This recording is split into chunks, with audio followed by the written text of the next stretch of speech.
Hookup. Part 1. The Ice King. Emily gets her first job at Crosstech, only to learn her boss, Damien, is known as the Ice King. On her first day, she stands up to him publicly and earns his interest. Part 2. Cracks in the armor. Damien starts singling Emily out, harsh critiques, late-night work assignments, emotional games. But beneath the cruelty, there's curiosity and pain. Part 3. The warning. Emily discovers why Damien is the way he is and why no employee has lasted longer than 6 months. She gets a warning from someone inside. Don't try to fix him. Part 4. A glimpse of him. A rare moment of vulnerability breaks through Damien's cold shell. Emily sees the man behind the mask, and it's nothing like the monster everyone fears. Part 5. The office scandal. Rumors start to fly. The tension between them is noticed. Emily is threatened with termination unless she distances herself. Damien's behavior becomes more unpredictable. Part 6. The fall. Just when Emily starts to fall for him, he betrays her in the worst way, and it feels like the end. Damien is forced to confront what he's become. Part 7. Redemption or ruin. Damien tries to win her back, but Emily isn't the same anymore. It's not just about apologies, it's about change. And real love. Part 8. The CEO's confession finale. In a public shareholders meeting, Damien makes a bold move that could cost him everything, just to prove his love. But will Emily believe him? Emily Rivera stared up at the towering glass building like it was a monument to something sacred or terrifying. Crosstech Industries. The most elite software conglomerate on the East Coast. A company known for innovation, wealth, and the coldest CEO in the country. Her heels clicked nervously as she walked into the marble lobby, clutching her employee ID and offer letter. The receptionist barely looked up. Name? Emily Rivera. Marketing assistant. Elevator C, 31st floor. Good luck. That last part wasn't comforting. The 31st floor was quieter than she expected, sterile, silver, and intimidating. Everyone wore dark suits and typed like their lives depended on it. Her team lead, Maya Lin, greeted her with a hug. Welcome to the Shark Tank. Thanks, I think. Listen, just one rule around here. Avoid making eye contact with him. With who? Damien Cross, the CEO, Ice King. Heart of stone. Soul of a fax machine. Emily raised a brow. He can't be that bad. Maya gave her a look. You'll see. 2 hours into onboarding, Emily was summoned to the executive boardroom. Already? Maya whispered. No one meets him the first day. Emily walked in cautiously. Damien Cross sat at the head of the table. Tall, broad-shouldered, charcoal suit. Clean-cut ice blue eyes, and an expression that looked carved from marble. He didn't look up when she entered. Sit. She sat. Marketing assistant? Yes, sir. We don't hire juniors. Why were you recommended? I graduated top of my class. I led a branding project that went viral. He looked up. Just a flicker. Those cold eyes met hers, and something flickered behind them. Impressive. But this is not a school project. This is Crosstech. Understood. You'll have your first brief by 6 p.m. Presented tomorrow. Tomorrow? That. Is there a problem, Miss Rivera? She straightened her spine. No, sir. She left with her hands sweating and her pulse racing. Not from fear. From something sharper. Everyone had gone home. Everyone but Emily. She stayed up researching, writing, rewriting. Her pitch deck grew from 12 slides to 30 and then back to 12. At 10:43 p.m., she heard footsteps. She turned to see Damien Cross, loosening his tie, walking past her office. He paused. Still here? You said 6 a.m. pitch. I'm taking it seriously. He stared at her. Walked inside. Let me see. She hesitated, then turned her screen. He scanned silently, then. Your tone's too casual. Slide 4 is weak. And don't ever use stock photos in a pitch to Fortune 100 clients. She blinked. Thank you. You'll either learn or leave. We'll see tomorrow. And he walked away. The next morning, Emily presented the brief to a room full of senior execs. Damien sat at the head again, expression unreadable. She finished. The room clapped. Damien waited for silence. Your ideas are strong, he said. Everyone tensed. But strength is nothing without structure. Tighten the message. Cut emotion. This is business, not therapy. Then he stood. Still, better than half the team. Emily blinked. Was that a compliment? Maya whispered in her ear. You just survived the Ice King's fire. Not bad. By week 2, rumors had started. He never talks to anyone more than once a week. He actually gave her notes on a pitch. Is she the new favorite? Emily hated the attention. Every time she entered the break room, people whispered. Every time she met Damien in the hallway, her heart did something she didn't approve of. He's not even nice, she reminded herself. He's cold, rude, and obsessed with control. But then why did his rare smirks feel like lightning? Why did she keep catching him looking when he thought she wasn't? Friday evening. Emily stepped into the elevator alone. At the last second, Damien entered. The air shifted instantly. Working late again? He asked. You too. It's my company. Right. And I'm just the assistant. Silence. Then, you challenge people, he said suddenly. She looked up. Is that bad? It's rare. He looked down at her, and for a split second, the mask slipped. She saw a tired man. Not the monster. The doors opened. He stepped out, but not before saying, I look forward to your next pitch. And just like that, she was hooked. That weekend, Emily got a message on her company phone. Unknown number. Check your inbox. Now, DC. She opened the file. It was a confidential prototype Damien was planning to unveil next quarter. No assistant had ever seen it. And she knew this was either the start of trust or the beginning of something dangerous. Where Emily is pushed harder than ever, rumors heat up, and Damien's cold mask begins to melt, whether he wants it to or not. Emily stared at the prototype Damien had sent her. An unreleased app design, codenamed X-Score. Clean, powerful, and unlike anything CrossTech had released before. No message. No instructions. Just trust. Or was it a test? She didn't sleep that night. Instead, she pored over the design, offering notes in a carefully worded reply by 3 a.m. By morning, she received a one-word reply. Noted. DC. Her stomach flipped. It wasn't much. But from Damien Cross, it was everything. On Monday, something changed. At the 10 a.m. team meeting, Damien sat in on the marketing review. A rare occasion. Everyone stiffened. Emily focused on her notes. But she felt it. His eyes. Watching her. Not in a creepy way. In a measuring way. Curious. Conflicted. After the meeting, Cameron Holt, Damien's chief of staff, caught her in the hallway. He doesn't do this, he said. Do what? Sit in. Watch anyone. Share anything. Well, maybe he's changing. You think that's a good thing? Emily frowned. Shouldn't it be? Cameron didn't answer. Just walked away, leaving her with a new, sinking thought. What if I'm the one being changed? Wednesday, she was called to Damien's private office. It was her first time behind the frosted glass door. The space was minimalist, cold like him. Floor-to-ceiling windows. No photos.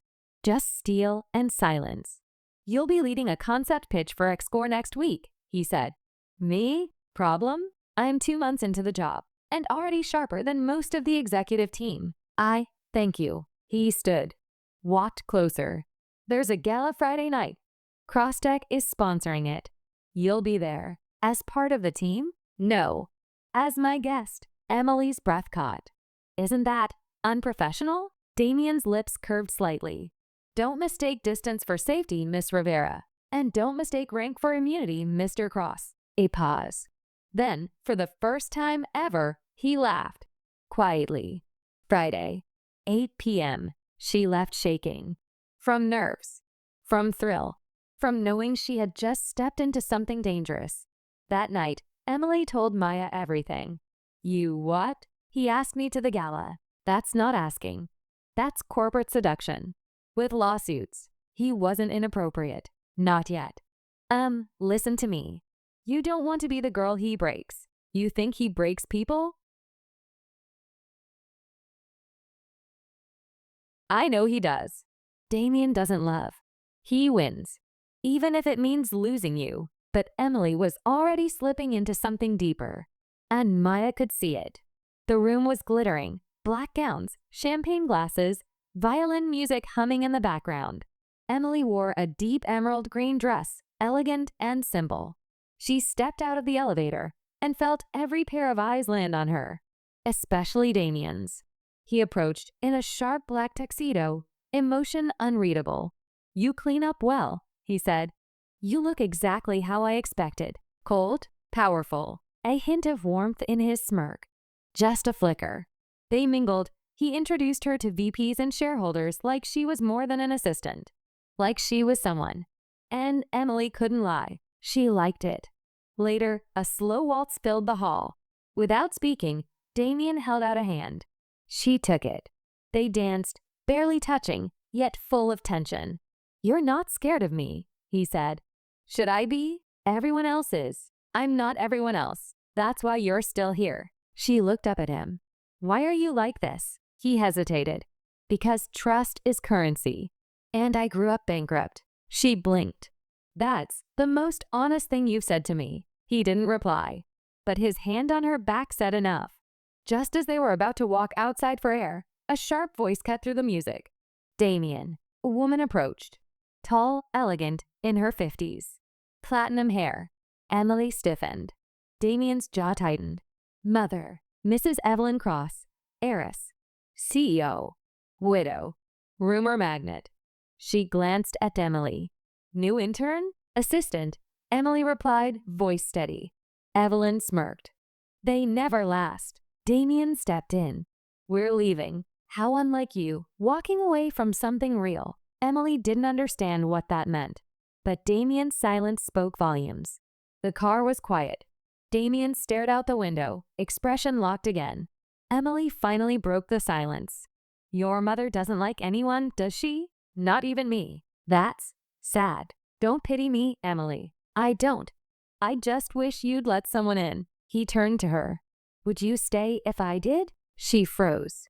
"Would you ask me to?" Another long silence. Then he said, barely audible, "Good night, Miss Rivera." And just like that, the walls were back up. Emily didn't sleep that night. Not because she was upset, but because now she knew for sure. Behind all the ice, Damien Cross was drowning. And somehow, she wanted to be the one who pulled him out, even if it meant going under with him. Damien's behavior grows more obsessive. Emily learned she isn't the first employee he's gotten close to, and someone from his past returns to expose everything. By Monday, the whispers had grown louder. Emily stepped into the elevator and the two women beside her went silent. Emails stopped when she entered rooms. Executives who once ignored her were now polite, too polite. Maya pulled her into the break room. "You need to stop whatever's going on." "Nothing's going on. Please." "Half the building saw you dancing with Damien Cross at the gala like you were his plus one, not his assistant." Emily sighed. "He trusts me with projects. He believes in me." Maya folded her arms. "He doesn't believe in people, he controls them. That's what he does." Emily bit the inside of her cheek. "You really think he's using me?" "I think he's not capable of not using people." Damien's messages started coming in after midnight. "Need a second opinion. Come to my office. Confidential feedback request." He never said please. Never said thank you. But he always waited. And she always went. Some nights, they talked about branding. Other nights, about philosophy, about pain, about ambition. And once, very late, he told her about the night his father died. He drank, crashed the car. I was 14. I was supposed to be with him that night. But I said I had homework. I lied. Emily didn't say anything. She just reached across the desk and touched his hand. He didn't pull away. On Wednesday morning, Emily's badge wouldn't scan. A security guard escorted her to HR. Her pulse jumped. But instead of being fired, she was asked to wait in a private conference room. After 20 minutes, a woman walked in. Early 30s. Sharp eyes. Polished suit. "You must be Emily." "I'm Riley Quinn." "Okay. And you are?" "I used to work here." As Damien's personal advisor. Until he cut me out without warning. Emily narrowed her eyes. "Why are you here?" "Because you're next." Emily stood up. "I don't need this." "Yes, you do." He isolates you, elevates you, makes you feel special, then destroys your career the moment you cross a line. I'm not you. That's what I said too. Riley slid a flash drive across the table.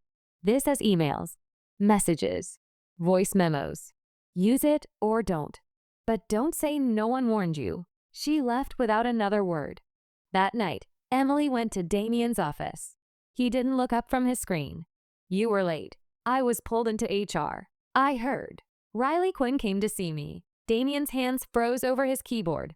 What did she say? She said you manipulate people. And you believed her? I don't know what to believe right now. He finally looked at her. His eyes weren't cold. They were hurt. You think I'd give you access to prototypes, projects, the core of my company. If I plan to use you, you've done it before. I'm not that man anymore. She took a step back. Then prove it. How? Stop hiding. Show me you, not just the CEO. Damien stood, crossed to her. For a moment, their faces were inches apart. You want me to break character? For you? I want you to be real. For once. But he said nothing. He just turned away, and the ice returned. Leave. Emily sat in her apartment that night, staring at the flash drive. Curiosity won. She plugged it in. Dozens of files. Long email threads. Memos labeled terminate. Photos of Damien and Riley, close, laughing. A recording. You're just like the others, Riley. I make you powerful, and you think it's love. But love's a weakness. I can't afford it. Emily felt sick. Was this who he really was? Or was he just someone still trapped in his own grief? Maya found her crying in the parking garage the next day. What happened? Emily handed her the flash drive. Maya listened. Read. Said nothing. Then finally, you've got two choices. Stay and try to save him. Or leave and save yourself. What if I'm wrong either way? Then ask yourself this. If this was your best friend in your position, what would you want her to do? Emily's answer came too fast. I'd tell her to run. That night, Damien sent her a single text. I shouldn't have pushed you away. I'm sorry. Emily stared at the screen. Typed, let's talk, but never hit send. Instead, she closed her phone and cried. Because for the first time, she didn't know if she wanted him to fight for her or if she was finally strong enough to walk away. Damien shows a side of himself no one's ever seen. Emily faces a crisis that brings them closer than ever. But can a moment of honesty undo a history of harm? Emily didn't go to Damien's office. She didn't respond to his texts, didn't open his latest files, didn't reply to the company-wide calendar invite for the next project briefing. It felt like she was fading out of the orbit of someone who once pulled her in like gravity. But instead of falling apart, she felt herself breathing again. For the first time in weeks, her heartbeat wasn't tangled up in what Damien Cross would do next. On Thursday morning, Emily stepped out of the elevator, and Damien was waiting. Not in his office, not at his desk, in her department, among the interns, the coffee machine, the shocked faces of every junior staffer. He said nothing until she was near. A word. In private, she hesitated. Maya gave her a barely there nod, not approval, but permission. Emily followed him into an empty glass-walled meeting room. You've been avoiding me, he said. I needed space. Did you watch the flash drive? Yes. Then you know what I used to be. Used to be? He didn't flinch. Just took a slow breath. I told you before, I grew up bankrupt in trust. I learned to control, to manipulate. That was survival. Emily crossed her arms. And now, Damien looked at her, not as a CEO, but as a man who was afraid. Now, I realize I've spent years leading a company I don't love, protecting a version of myself I hate, and the only thing that's made me feel alive in months is you. She blinked. That's not fair. No, but it's true. Later that day, Emily took the elevator to the roof, just to think. But halfway up, the power flickered. The elevator jolted and stopped. Trapped. Moments later, Damien's voice came through the emergency speaker. Emily, are you okay? Stuck in here. Thanks for the luxury ride. They're working on it. 10 minutes. Silence. Then he added softly, I panicked when I saw your name on the stuck elevator log. Why? Because I thought I lost you once already. Emily sank to the floor. What are we doing, Damien? Something dangerous. Exactly. You're my boss. I'm your employee. And I don't trust you. But do you feel something for me? Silence. Then, yes, Damien exhaled. Then maybe there's still hope. The elevator finally moved. She stepped out. He was there, waiting. Walk with me, he said. They walked through the parking structure to the far end, a quiet corner overlooking the city skyline. Damien leaned on the railing. I was 17 when I realized my father was never coming home again, and 25 when I realized I'd become him. Cruel? She asked. Detached. Empty. You're not empty. That's because of you. Emily looked away, trying to stay strong. You make it impossible to know what's real. Then let me show you something real. He reached into his pocket, pulled out a faded photo of him as a teenager, holding a notebook. I used to write. Before the company. Before the board meetings. Poetry of all things. What happened? I was told vulnerability wouldn't survive in this world. They were wrong. That night, Emily lay awake in her apartment. Damien had opened up, apologized, shown her something no one else had seen. And still, part of her hesitated. Was this a true turning point? Or just another layer of manipulation? Her phone buzzed. A message from him. No more midnight files. No more blurred lines. If you ever decide to trust me again, it'll be on your terms. She stared at it for a long time, then deleted the flash drive, and sent one reply. Then let's start over. Slowly, Emily arrived at work to find a bouquet of white tulips on her desk, simple, elegant, with a note. No meetings. No favors. Just, thank you, DC. She smiled a real smile. And for the first time in a long time, her heart didn't feel like a battleground. The company catches on. Rumors turn into threats. Someone tries to take Emily down, and Damien is forced to choose between protecting his company or protecting her. It started with a look, then an email without a subject, then the walk of silence as Emily entered the room again. Only now, it wasn't just whispers in the hallway. It was Slack messages, side eyes in meetings, executives going quiet when she passed. People were talking. She's only rising because she's sleeping with him. Damien's favorite flavor changes every quarter. She'll be gone in a week. Just like Riley. Just like the others. Emily tried to drown it out with work. But even her inbox wasn't safe anymore. Anonymous. He'll use you until you're replaceable. Then toss you like the rest. Thursday morning, it happened. A confidential proposal Emily had worked on, the new Xcore rebranding pitch, was leaked online. Media outlets picked it up. The story hit Twitter. Crosstech's secret project revealed by junior employee. Anonymous source from inside exposes internal files. Damien's name wasn't mentioned, but Emily's was. And suddenly, her world tilted. She was called to HR. Again. This time, there was no Riley Quinn to shield her. Damien stood at the head of the room, a firestorm in his eyes. 7 board members, 3 department heads, 1 legal advisor, and Emily, sitting alone at the long table, under siege. You have access to the project files, one exec said.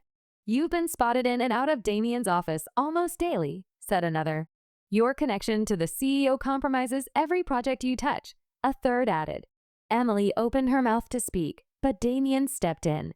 Enough. The room fell silent. Miss Rivera had no part in the leak. She's been under internal audit since day one. I ordered it. Shock rippled across the room. You what? Someone asked. I anticipated exactly this kind of backlash. Every action she's taken has been traceable, secured, and backed up. She's clean. Emily blinked in disbelief. He'd been protecting her in silence the entire time? Then Damien added, if you need a scapegoat, use me. Murmurs broke out. Legal shook their head. You're not serious. I am. Because if this company demands loyalty from its employees, it damn well better show loyalty to them. Emily's heart cracked wide open. After the meeting, she found him in his office, pacing. You didn't have to do that, she said softly. Yes, I did. You risked everything. You are everything, Emily. Silence. He walked to her, stopped just a few inches short. You asked for honesty. This is it. I care about you. More than I should. More than I can. Then stop pretending you can't. If I choose you, I might lose this company. And if you don't, you might lose yourself. He stared at her, a war raging behind his eyes. Then, quietly, desperately, help me. Not just to keep this together, but to be the man who deserves you. The internal investigation wrapped 2 days later. It wasn't Emily. It wasn't Damien. It was someone on the executive board trying to force Damien out by framing his assistant. The name, Greg Sanders, Senior Vice President of Strategy. The same man who once mentored Riley Quinn. Damien had him escorted out of the building, silently, ruthlessly. And in his place, he offered Emily a promotion. Senior Consultant, Strategy Team, he said, handing her the official letter. Is this really about the job? It's about putting you in the seat you've earned, not the one people assumed you slept into. And us? Damien paused. You deserve your career, your own identity. We don't start again until you have it. You're really willing to wait? He met her gaze. For you? I'd wait forever. Emily accepted the promotion, not because of Damien, but because it was hers. She walked into the strategy floor the next Monday in a blazer she bought herself, with a new badge on her chest, and a look that dared anyone to whisper again. They did. But this time, she didn't care. Because now, she wasn't his shadow. She was herself. And the only thing stronger than the pull between them was her own power. Just as things begin to settle, Emily uncovers Damien's biggest secret, and it feels like betrayal. Their connection is tested to the breaking point. Will it be their end? Or a new beginning? 2 weeks after her promotion, Emily had settled into her new role. Her ideas were sharp, her confidence was growing, and even the old guard executives started respecting her. The whispers had dulled, replaced by cautious admiration. And Damien? He kept his promise. He didn't cross the line. He didn't visit her office. He didn't send messages at midnight. He gave her space. But she could still feel him, in the way his eyes searched for hers across the boardroom, in the quiet smiles they shared after every major win. Things were good, maybe even perfect, until she opened the wrong folder. It happened on a quiet Friday evening. Emily was organizing project archives, cleaning up Crossstack's shared server. Then she found it, an unlabeled folder buried deep under Damien's name. No password. No markings. Curious, she clicked. Dozens of files loaded. Old performance reviews. Termination records. And then a document titled Employee Risk Assessment, Emily Rivera. Her heart stopped. She clicked it open. The report was clinical, cold, and devastating. It had been written weeks before the gala, before their late-night talks, before the elevator confessions. It outlined her psychological profile, her behavioral tendencies, her predictable ambition, a calculated probability that she could be molded into loyalty. Recommendation: leverage professional opportunity to encourage long-term alignment with leadership. Risk: moderate, emotionally resilient, but vulnerable to approval. She scrolled, heart hammering. He hadn't just seen her potential. He'd seen her as a project, an experiment, a threat, a pawn. She stormed into his office without knocking. He looked up and knew. Emily, don't. Just don't. She threw the printed file on his desk. You ran a risk assessment on me? Before we even met? It wasn't like that. Then how was it? I had to know if I could trust you. So you analyzed me? Broke me down into weaknesses. Used me like some test subject? I didn't act on it, but you wrote it. You planned to. He stood, jaw clenched. You think I'm proud of that? You think I don't hate the man who did that to you? You are that man, Damien. Silence. His face crumbled. You changed me, Emily. But that file, it's who I was. Before you. Tears welled in her eyes. Then maybe we were doomed from the start. And she walked out. She didn't answer his messages. Didn't show up for meetings. Didn't respond when he tried to apologize, publicly or privately. Maya found her at home days later, surrounded by takeout boxes and unsent emails. Tell me it's over, Maya said. I want it to be. Then let it be. But I don't hate him. That's the problem. You should. Emily stared at the file one more time and finally whispered, I just don't know if love can survive that kind of betrayal. Meanwhile, Damien wasn't coping. He missed key meetings, ignored his executive team, buried himself in work, or worse, avoided it entirely. Cameron stormed into his office. You're falling apart, man. She hates me because you played her. She had every right to. I didn't know I'd fall for her, but you did. And now you have to fix it.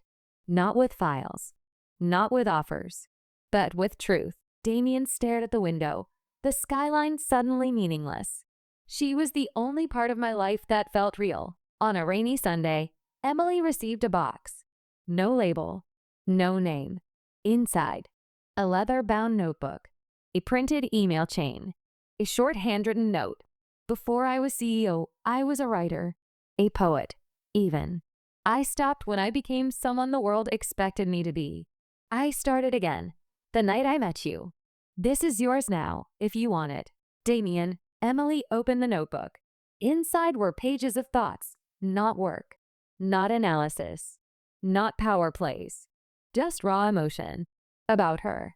The way her voice cuts through the glass walls of my life, the ache of wanting to be better because someone sees me. Her laugh makes me want to believe again. I've never been more terrified of being loved. Tears blurred the ink.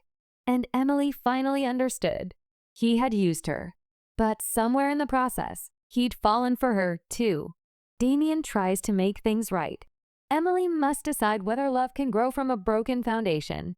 One grand gesture will decide it all. Emily didn't go back to work. She officially filed for a 1-week leave citing personal reasons, and the HR manager, visibly sympathetic, approved it without question. But every day felt longer. Every message from Maya, every ping from CrossTech's internal portal, every dream with Damien's voice in it. It all pulled at her.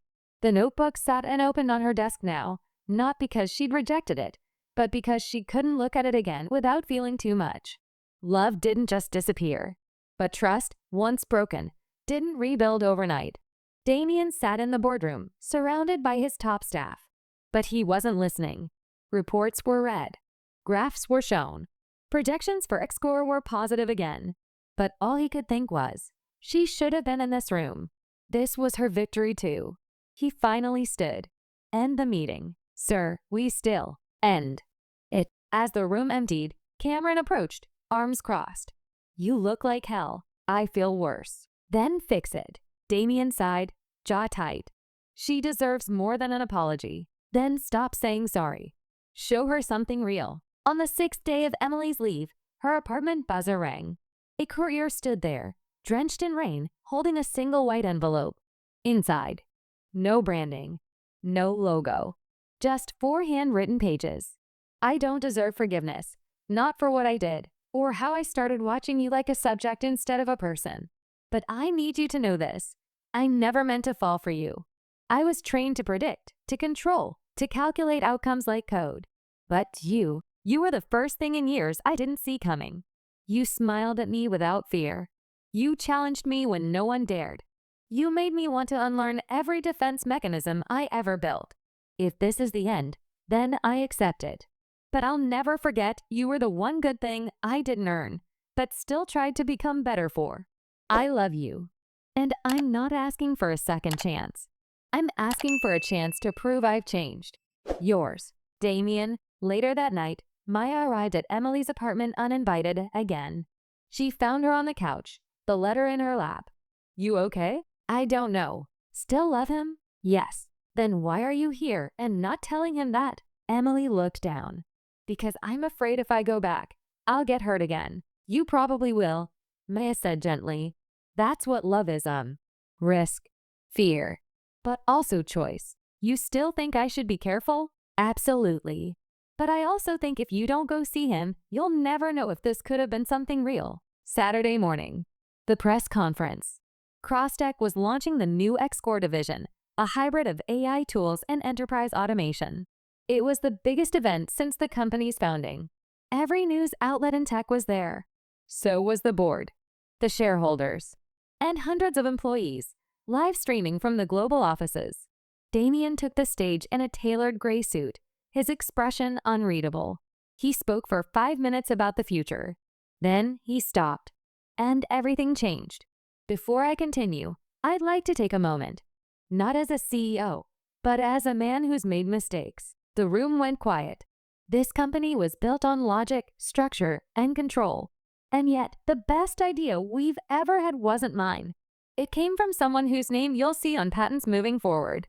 Someone who reminded me that the best leaders don't just calculate outcomes, they inspire trust. He looked directly into the camera. Emily Rivera, if you're watching, thank you for reminding me that people matter more than power. And that change begins with honesty. This company is better because of you. And I am too. Emily was watching. So was Maya. So were thousands. Tears welled in her eyes, not from the publicity or the boldness, but from knowing he meant every word. And suddenly, everything Riley had said, every file she had read, every warning she had ignored, none of it changed the fact that Damien Cross had done what he'd never done before. He humbled himself, publicly, just for her. She walked into CrossTech that afternoon, head held high. No badge needed. Everyone already recognized her. She took the elevator to the top floor. Alone. It opened to Damien's private office. He was there, standing by the window. He turned and saw her. You came. You meant what you said? Every word. Then here's what I need. She stepped closer. No more secrets. No more manipulation. I want honesty, vulnerability, and partnership. You don't get to protect me by excluding me. Deal. And if you ever lie to me again, you won't need to walk out. I'll walk away first. She looked at him, searching, then nodded once. Okay. And just like that, they started again, not as boss and employee, but as equals. Emily and Damien face one last challenge, a board vote that threatens to end his career. In front of the world, he makes the ultimate sacrifice. But will love finally win? CrossTech was shaking. Not because of sales. Not because of scandal. Because the board had called a vote, one that could remove Damien Cross as CEO. The reasoning? Repeated boundary violations, blurring professional and personal lines, losing strategic focus. Emily overheard the whispers. Some said it was justified. Others called it a witch hunt. Either way, it was happening. The board would meet. The vote would be cast. And Damien's entire empire, everything he had built, could fall. Because he had chosen her. Damien handed Emily an envelope one evening, 3 days before the vote. What's this? She asked. My resignation letter. You're giving up?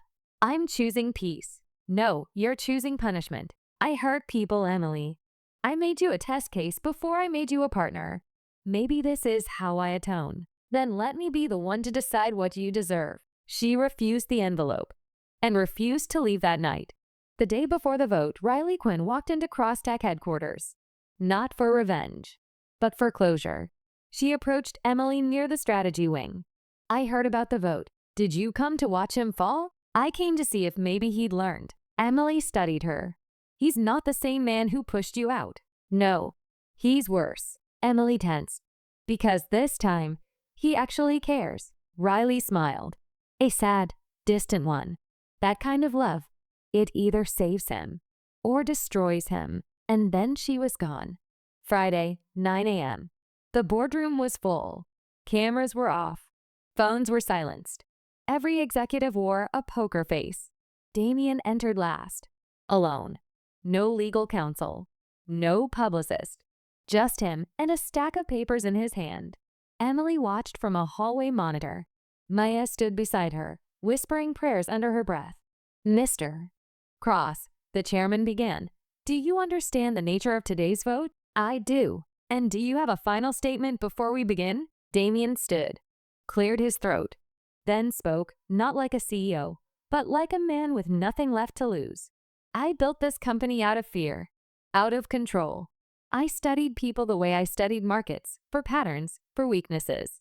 I saw employees as assets, risks, threats, never humans. Until Emily Rivera. She walked into my life with nothing to offer me. and yet gave me everything I didn't know I needed. Integrity, hope, accountability, and yes, love. You may think that compromises me, that I've lost focus. But I've never been more focused in my life, because building an empire means nothing if you lose your soul doing it. He looked directly at the chairman. So if you vote me out, I'll leave. I won't fight, because I'm not here to cling to power anymore. I'm here to tell you that for the first time since my father died, I am not ashamed of who I've become. He sat down. Silence followed. Then the vote began. 5 hands raised for his removal. 5 against. A tie. The chairman, the deciding vote, stood up. He looked at Damien, then at Emily, who had stepped into the room now, uninvited, but unafraid. You changed. That's clear. But is it too late? That's harder to answer. He paused, then slowly lowered his hand. Let him stay. The boardroom emptied. Damien sat alone, stunned. Emily walked up, slow and calm. You meant every word. I meant all of them. Then I guess I have one more thing to say. He looked up, and she kissed him. Not in secret, not in shame, but in front of the place that once broke them.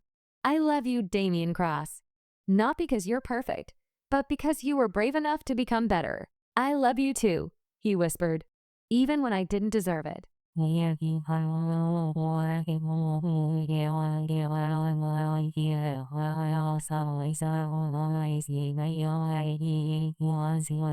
Eight. 6 months later, CrossTech had never been more profitable. Xcore launched. Clients flooded in. Shareholders cheered. And in the strategy division, Emily Rivera now sat as Vice President of Innovation. No longer Damien's girl. She was her own name now. And Damien? He was finally more than a CEO. He was human. He was hers.